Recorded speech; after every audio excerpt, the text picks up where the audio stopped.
Hello, sur le sujet du couple aujourd'hui, ça va être la lutte de pouvoir et prendre conscience de ce qui se passe avec ces moments où on est passé, on était dans la phase romantique, tout va bien, on est amoureux, extraordinaire, on a des ailes, on a vu ça dans d'autres vidéos ou dans ma formation en ligne du couple conscient et boum, on arrive dans la lutte de pouvoir et là on se dit mais est-ce que c'est la même personne? On va le dire doucement.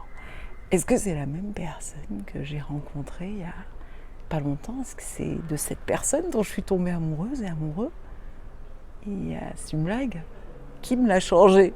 Des extraterrestres qui sont arrivés et qui ont mis quelqu'un d'autre? Qu'est-ce que c'est que ce truc? Et là, en fait, ce qui s'est passé, c'est que ce cocktail d'hormones là qu'on a vu dans la première phase, il a fait fouf, il est reparti. Et là, on a autre chose, un voile qui s'en va, et on arrive dans la phase des tu, le ping-pong. Tu devrais, tu pourrais, tu nani. Et je ne sais pas si tu as remarqué, mais on ne sait même plus pourquoi on s'est disputé. Et ça donne un cercle vicieux qui fait que ça va générer des tensions, que c'est dans une relation, il y a moi, mon partenaire et l'espace entre nous deux, tu verras ça dans d'autres vidéos. Et cet espace, du coup, on le pollue, on y met de la tension, on y met de la frustration, on y met de la colère, on y met de la déception. Et du coup, la moindre étincelle, elle arrive, là, c'est le feu dans la baraque. Tu t'appelles les pompiers, tu fais SOS, on fait quoi là? Qui est cet être? Et plus sérieusement, cette période-là de lutte de pouvoir, où c'est les trucs qui nous ont plu au début, qui ont fait qu'on est tombé amoureux de notre partenaire, eh ben on les supporte plus. Ah, on les supporte plus du tout. Et ce qui est fou, je vais te donner un exemple, c'est que, imaginons que moi je suis avec mon partenaire en voiture et qu'il est en train de conduire et qu'il prend un chemin. Moi je sais que c'est pas le bon chemin parce que je le connais, ce chemin-là. Alors, il y en a qui vont dire, ouais, les femmes, elles n'ont pas le sens d'orientation, tati, tata. On met ça de côté. Là, je le connais, ce chemin. Et donc, je lui dis. Et il ne le prend pas bien. Hein. Les disputes en voiture, je ne sais pas si toi aussi tu connais, mais on est tout un club. Et là, il ne le prend pas bien et il ne m'écoute pas. Et il ne m'écoute pas et il va prendre le mauvais chemin. Et donc, on doit arriver quelque part, on arrive en retard. Et du coup, qu'est-ce que ça génère? En fait, c'est lui qui est en train de conduire. Moi, d'un coup, je me sens pas du tout écoutée, pas du tout entendue. C'est comme si ce que je dis, ça n'a pas de poids pour lui. Et en réalité, pour mon inconscient, tu sais qui est en train de conduire cette voiture? C'est ça qui est dingue. En fin de compte, pour mon inconscient, c'est pas lui qui conduit la voiture. Factuellement, oui. Dans mon ressenti, on va dire, dans mon corps, à 10%, c'est lui qui conduit la voiture.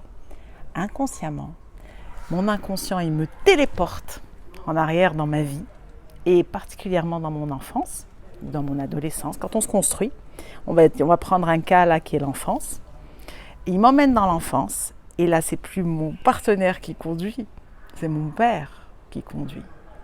Et qui était têtu sur les chemins et qui faisait que j'allais arriver en retard à l'école en retard, hein, et qui, dans la relation, ne me considérait pas. Imaginons, hein, je prends cet exemple que j'invente, qui n'était pas le cas de mon père, mais en tout cas, je peux en prendre d'autres qui m'appartiennent, et je t'en prendrai d'autres dans d'autres vidéos. Celui-là, il ne m'appartient pas, mais peu importe, ça va me téléporter à mon père, qui me fait arriver en retard, qui me met très très mal à l'aise, qui n'écoute pas et qui garde ce chemin, et qui avait une relation plutôt d'humiliation. On va dire si ma blessure c'est l'humiliation. Et donc là, qu'est-ce qui se passe pour moi qui suis en réalité assise à côté de mon partenaire?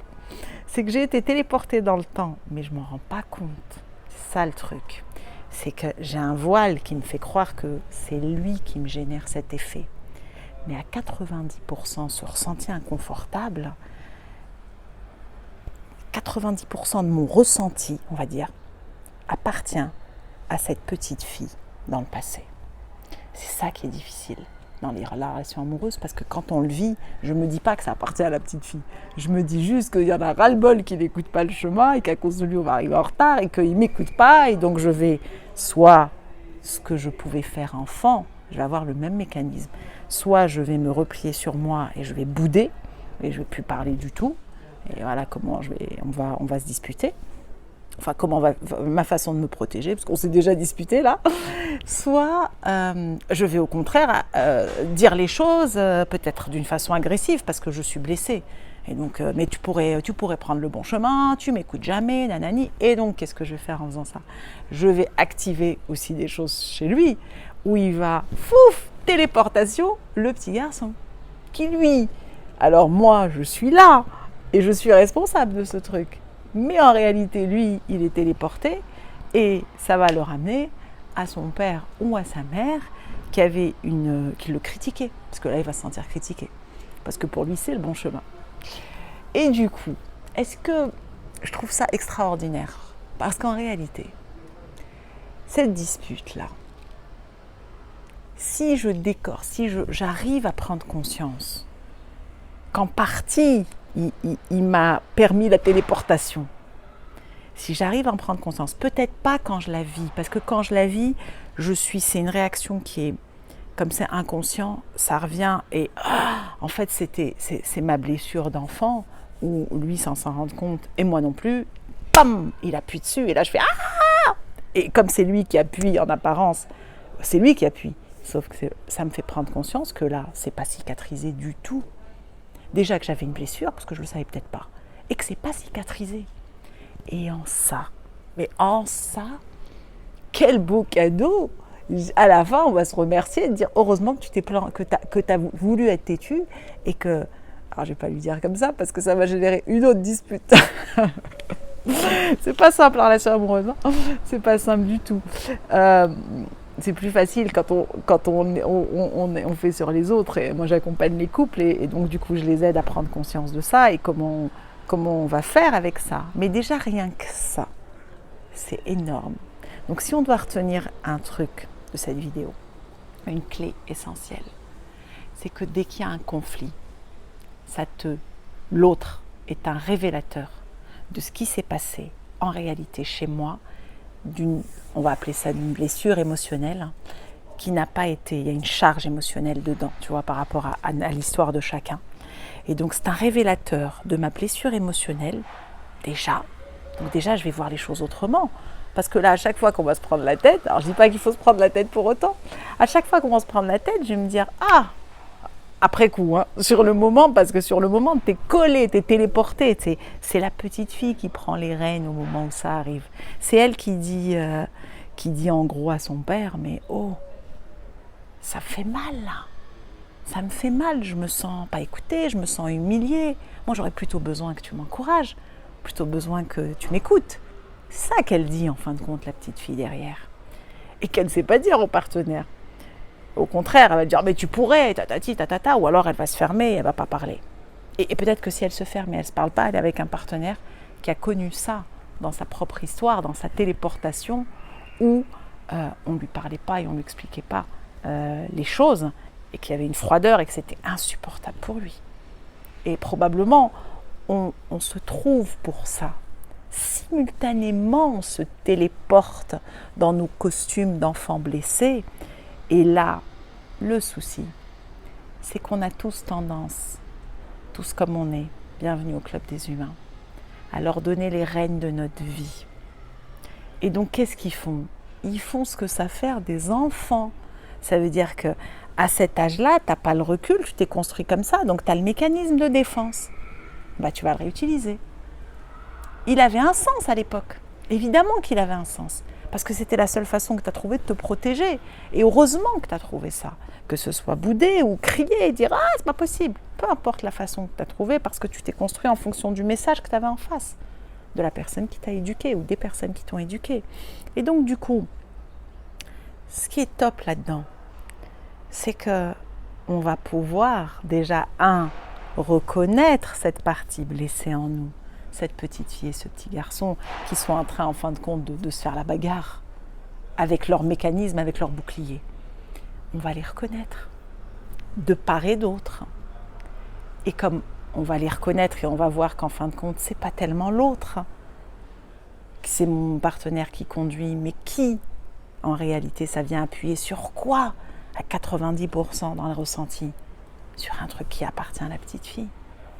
Et donc lui, ça le décharge un peu, et moi aussi, d'une pression, ou de c'est de ma faute, ou de tu vois, avec moi c'est pas possible, ou avec toi c'est pas possible.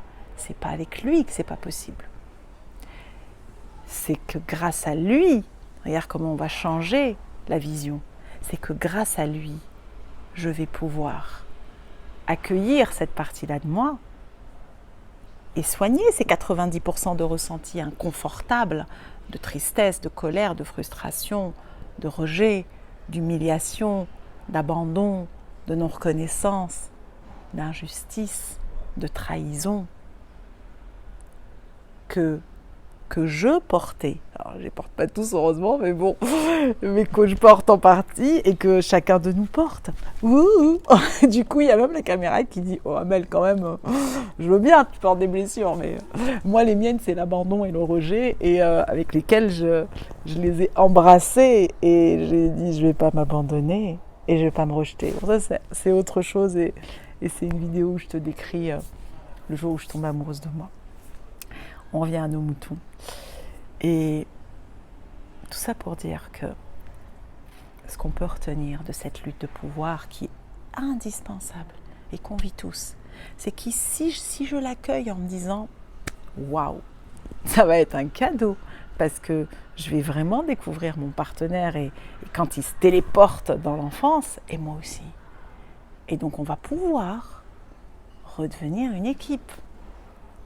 Et donc, parce que sinon, ce qui se passe habituellement, c'est que ces deux enfants blessés, ils cassent le joujou, ils se séparent. C'est comme dans la cour de récré, tu sais. C'est tac, tac, tac. Il n'y a pas d'intervention, de prise de recul d'un adulte qui dit « Attends, on va essayer de comprendre ce qui s'est passé. » Un enfant, il ne peut pas. C'est normal. Et donc, peut-être que cette séparation, ou le fait que tu envisages cette séparation, peut-être qu'en réalité, au contraire, c'est une opportunité pour te rencontrer, le rencontrer. Parce que qu'est-ce qui se passe quand on se sépare comme ça? Et moi, j'ai accompagné beaucoup de couples qui l'ont fait, et moi-même, je l'ai expérimenté dans ma vie. Je ne suis pas thérapeute de couple pour rien. C'est parce que j'ai essayé, parce que j'ai vécu ces épreuves en couple, et en couple, on est deux à s'engager, que la thérapie de couple, elle me passionne. Et c'est extraordinaire. Et donc, je suis riche de cette expérience de vie, même si ça a été cher payé et que quand tu le vis, t'as pas envie, hein. T'as pas envie. Mais en même temps, si tu casses le joujou comme ça et que tu les laisses, les enfants, les deux là, gérer ça et prendre les rênes de ta vie, ils vont casser et on va se séparer. Et la mauvaise news, c'est qu'à la prochaine histoire, si t'as pas fait le deuil, c'est pas seulement le deuil de la personne. C'est le deuil de tes anciens schémas. C'est prendre conscience qu'en réalité, tu les portes et cette histoire, elle te l'a montré, mais tu n'as pas voulu le voir. Et la vie, qu'est-ce qu'elle fait? Elle te dit, attends, je vais te mettre plus costaud là, sur la réactivité. Le révélateur, il va direct te faire partir en quelque chose de plus fort dans tes 90%, et peut-être tu vas en prendre conscience. C'est pas si simple. C'est pas si simple parce que, comme je te dis, cette petite fille blessée, quand elle se téléporte en moi et qu'elle surréagit, de l'extérieur, ça paraît disproportionné.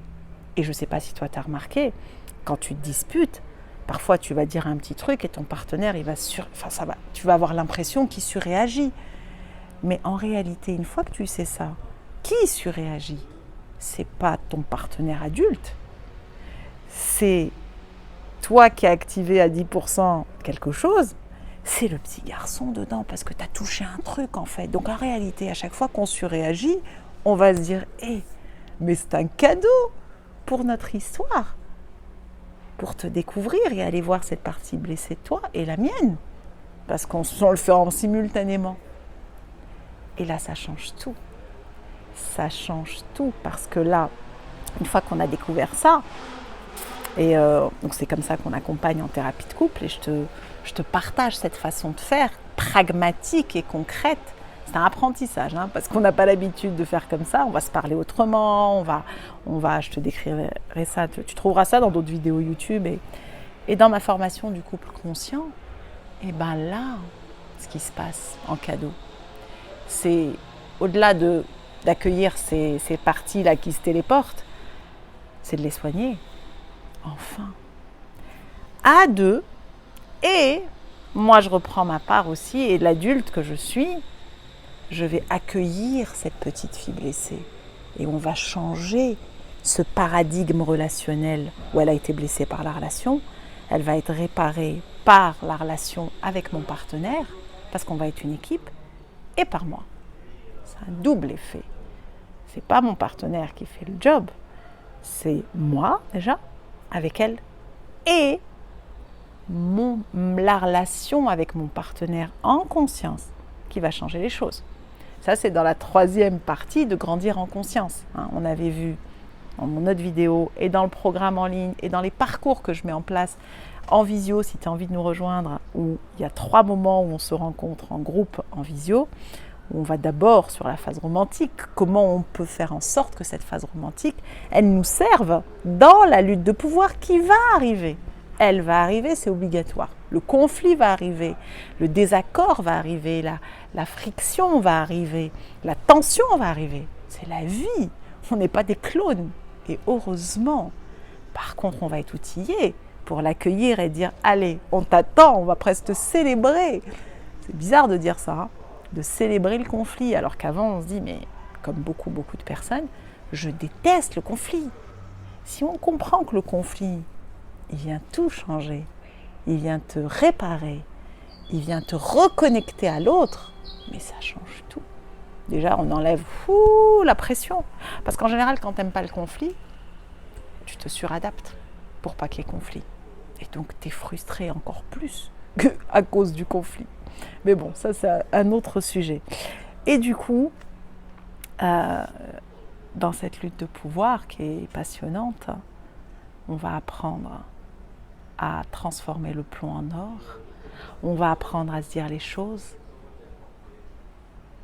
pour aller grandir ensemble. Mais déjà, ce que j'ai envie de te dire, c'est le couple, la relation amoureuse. Sois attentif la prochaine fois que tu as un conflit, si tu es en couple ou demain dans ton couple. Et si tu n'es pas encore en couple, je t'invite à regarder la phase romantique et à voir ma mini-formation sur « Chérie, est-ce que tu m'aimes ?» avant et mon programme en ligne. Plonge dedans avant, prends le mode d'emploi. Et si tu es déjà en couple, la prochaine fois qu'il y a une tension, observe cette téléportation de la petite fille qui surréagit. Essaye de te mettre en méta, tu sais, d'observer la scène et de dire « Attends, il a dit ça factuellement. » Donc il conduisait la voiture, il a fait... on est arrivé en retard à cause de ça, il n'a pas écouté. Quand tu regardes en soi, il n'y a pas mort d'homme en soi. Ce n'est pas la fin du monde parce que cette dispute, elle peut faire en sorte que certains couples peuvent rester sans se parler pendant des jours et des jours, que ça peut être la goutte qui fait déborder le vase et ils vont se séparer. Ça peut avoir des conséquences énormes. Mais quand on comprend que derrière, il y a juste le petit garçon et la petite fille qui ont pris les rênes, on se dit « Oh, keep cool, tout va bien, au contraire, accueillons-les. Allez, on rentre tous ensemble à la maison. On n'est pas 2, on est 4. Et on n'est pas 4 parce que derrière, il y avait aussi mon père qui conduisait la voiture. Et lui, il y avait son père ou sa mère qui avait une surréaction dans son histoire. Donc en réalité, on est 2, mais on est 6. C'est-à-dire, elle est complètement barre celle-là. On est 2, mais on est 6 à intervenir dans cette histoire. T'imagines, ça change tout. Et donc, la prochaine fois que ça t'arrive, essaye de te mettre dans cette posture d'observatrice ou d'observateur et amuse-toi avec ça. Mettons un peu de légèreté, un peu d'humour dans tout ça parce qu'on est humain et on fait tous partie de ce club et ça se passe comme ça pour tous les couples du monde. Et c'est ça qui est assez génial. Et qu'on a des outils maintenant. Maintenant tu es en conscience déjà, tu as un truc où tu dis « Ok, je comprends mieux pourquoi il a surréagi la dernière fois. » Yes, c'est peut-être parti de rien. Je vais te prendre un exemple, ça peut être la lunette des toilettes qui est par baissée. surtout pour nous les femmes. Et ça va être la fin du monde parfois. Mais en soi, c'est pas la fin du monde. Mais parce que derrière, c'est pas seulement ça. Ça vient nous emmener dans d'autres trucs où on ne s'est pas senti entendu, ou respecté, ou pas aidé, ou chacun notre histoire. Mais en réalité, quand tu creuses, ça revient toujours à la même, de ne pas se sentir aimé. Et ça, je t'invite ô combien, à aller regarder ma vidéo sur l'amour romantique, à regarder sur Chérie, est-ce que tu m'aimes, à voir, soyons fous, à prendre le programme en ligne. Il y en a un, c'est un mini programme en ligne sur Chérie, est-ce que tu m'aimes. Il vaut le détour. Et le couple conscient où tu as une quarantaine de vidéos qui t'expliquent tout ça à ton rythme, H24 disponible en ligne, et que tu as pendant 1 an pour apprendre. Et là, tu te dis, ah ouais, ça vaut le coup qu'on apprenne, parce que si on fait un truc comme on faisait avant, la même chose d'un truc qui ne fonctionnait pas, évidemment que ça n'a pas fonctionné. Hein, c'est pas moi qui l'ai dit, et c'est juste évident. Et donc du coup, raconte-nous un peu, toi, comment elle se comporte, cette petite fille quand elle est blessée, ou ce petit garçon quand il est blessé. Est-ce qu'il se referme? Est-ce qu'il attaque? Est-ce qu'il arrondit les angles? Est-ce qu'il fait comme si rien n'était? Parce que derrière tout ça, chacun a nos attitudes de protection. On les a construites pour rester en lien avec les personnes qui nous ont éduqués, pour se sentir aimés. L'amour, on revient toujours à l'amour. L'amour, c'est juste essentiel. Et comme tu sais que tu ne connais peut-être pas que c'est mon dada, l'amour de soi aussi. Hein, c'est un « et ». Et donc j'ai envie de te poser une question par rapport à la lutte de pouvoir. Est-ce que tu as vécu tout ça? Qu'est-ce que tu as envie d'en faire aujourd'hui? Partage-nous, enrichis-nous de ton expérience. Et si cette vidéo te parle et que tu as envie que d'autres aient cette possibilité de découvrir cette téléportation, on va appeler ça comme ça, cette lutte de pouvoir et de téléportation, je t'invite à la partager avec ton cœur, à la liker pour qu'elle puisse être vue par plus de personnes et qu'on puisse enfin chacun vivre une relation de couple harmonieuse, parce qu'en réalité, derrière ça, comme tu peux l'entendre, c'est une relation harmonieuse avec toi, en accueillant cette partie-là et en lui donnant un autre paradigme relationnel et d'amour. Voilà ce que j'avais envie de partager avec toi. Et si tu as envie d'aller plus loin, tu trouveras sous cette vidéo des liens pour nous rejoindre dans les parcours en ligne qui sont avec un nombre de couples restreint où on va prendre chaque phase et apprendre d'une façon concrète et pragmatique ces façons différentes de faire, ces façons qui ouvrent le cœur, qui nous font grandir et guérir, parce que la 3e phase que tu verras dans une autre vidéo, c'est grandir en conscience, ce couple conscient, intime, connecté, parce que tu as bien vu que quand on se sent aimé, on se sent connecté à l'autre, on est en lien avec l'autre.